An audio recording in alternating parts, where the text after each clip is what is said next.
สบายดีเนาะสบายดีหมดทุกคนเนาะมื้อนี้พวกข้าจะมารีวิวเครื่องหน่อยหนึงเนาะหากก็ประกอบได้เนาะตัวนี้ประกอบได้แบบไหมเนาะสั่งมาเดี๋ยวนี้การตลาดก็ขาดแล้วเนาะอาจจะสั่งบ่ได้หลายแล้วสั่งได้ประมาณ4-5กระบอกนี่เถอะเนาะตัวตาติโก้แล้วก็ตัวอื่นก็บ่มีแล้วเนาะเดี๋ยวนี้มีแต่ตัว MC K2 เนาะใครที่สนใจ MC K2 สั่งได้เนาะเครื่องเขามีพร้อมส่งให้เนาะบ่เหลือหลายเด้อยังแต่4กระบอกนี่เนาะ2กระบอกนี่ก็มีคนเอาแล้วเนาะ2กระบอกก็มีคนเอาแล้วยังแต่2กระบอกสุดท้ายนี่เนาะตัว2กระบอกบ่ได้ติดกล้องเดี๋ยวนี้จึงบ่มีคนเอาเนาะและตัว M3 ตัวมีนี่เนาะM3 ตัวมีนี่ก็ยังบ่มีเจ้าของเนาะใครที่ว่าสนใจอยากได้เนาะก็จองได้เนาะเครื่องเขามีพร้อมส่งให้สิพาไปเบิ่งแต่ละกระบอกนะว่ามันงามส่ำใดเนาะ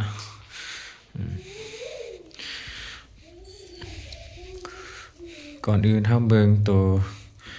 เคส2นี่ก่อนนะตัวนี้เคส2 2026เนาะตัวนี้วาล์วเซฟพันเนาะวาล์วแบบไหนวาล์วเซฟพันปี2025น้ำใส2026เนาะกล้องเป็นกล้อง Discovery เนาะกล้อง Discovery ขนาดกล้อง3/12x42เนาะกล้องตัวนี้จะมีไฟอยู่ในเลนส์เนาะสามารถยิงได้ตอนเวลากลางคืนเนาะถังจะเป็นถังอลูเนาะ 0.42 เราจะเป็นเราFX เนาะตัวนี้เรา FX 8แก้วเนาะเราออกมาใหม่นี่ยิงถึกดีเนาะเก็บเสียงจะเป็นแบบนี้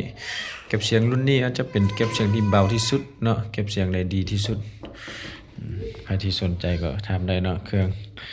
เอายังมีอยู่2กระบอกเนาะยังมีอยู่2กระบอก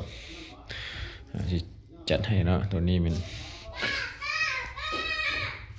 เฉพาะ MC เนาะถ่ายภาพได้เนาะถ่ายภาพได้ทุกรุ่นคือทุกรุ่นภาพได้หมดเนาะไกลตัวนี้ก็ล็อกได้เนาะไกลล็อกได้เบาโตเนาะตัวนี้มีบางคนเนาะมีบางคนเขาบ่เข้าใจนะเขาบ่เข้าใจว่าสุดโหลดของตาติโก้และ MC แค่2มันต่างกันโน่นได้เนาะสิพาเบิ่งเนาะตาติโก้สูตรอันยิงเนาะมันจะบ่แม่นตัวมันจะบ่โตแบบนี้เนาะสุดโหลดมันจะต่างเนาะมันจะเป็นสุดตรงเลยเนาะแล้วก็เอาเว้านอกนี่มาหันใส่เท่าเนาะติดใส่เลยเนาะแต่ว่าตัวนี้มันจะมีหัวเนาะมันจะมีหัวเว้าเลยเนาะหัวเว้าเก็บลมเลยสุกเข้าแล้วน็อตติดเนาะนี่ตัวนี้จะเป็นเว้าโตเนาะตัว K2 ก็คือกันเนาะสุดนี้เขาจะเอิ้นว่าเว้าโตเนาะแต่เว้าตรงเนี่ยตติโกจะเป็นสุดตรงเลยเนาะ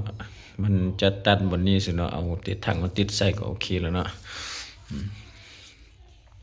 เอาต่อไปเฮามาเบิ่ง K2 นะเท่านี้ K2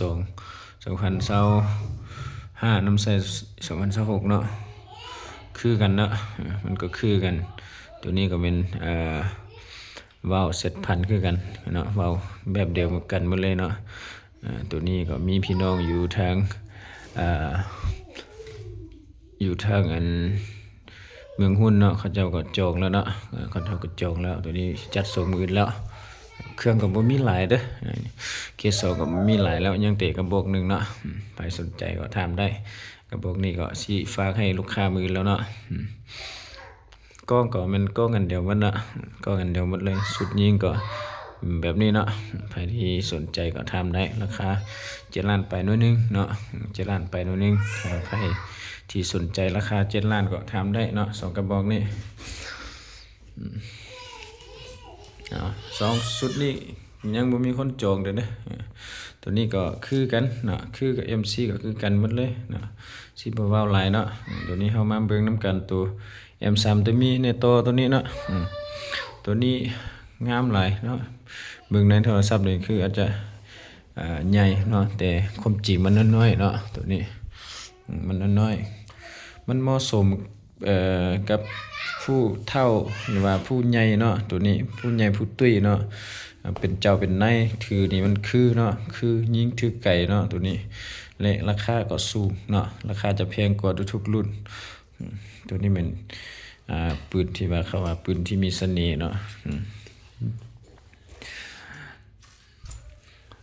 ตัวนี้น้องใส่ถังอะลูเนาะน้องใส่ถังอะลูกล้องมาโครเนาะถังอะลูกล้องมาโครตัวนี้จะอยู่ใน13ล้านปลายเนาะตัวนี้13ล้านกับ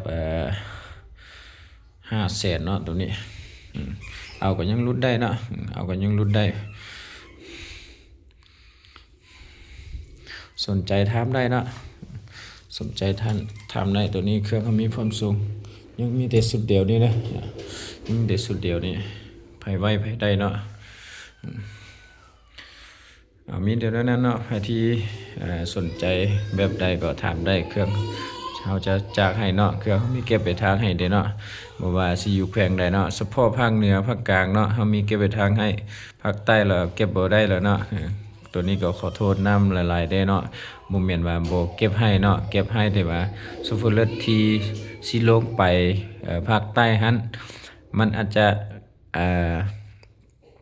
มันอาจจะบ่แม่นซูเฟอร์รถน้องแล้วเนาะมันจะลมยากหน่อยหนึงแล้วเนาะเขาเจ้าบ่ช่วยเก็บเราก็สามารถ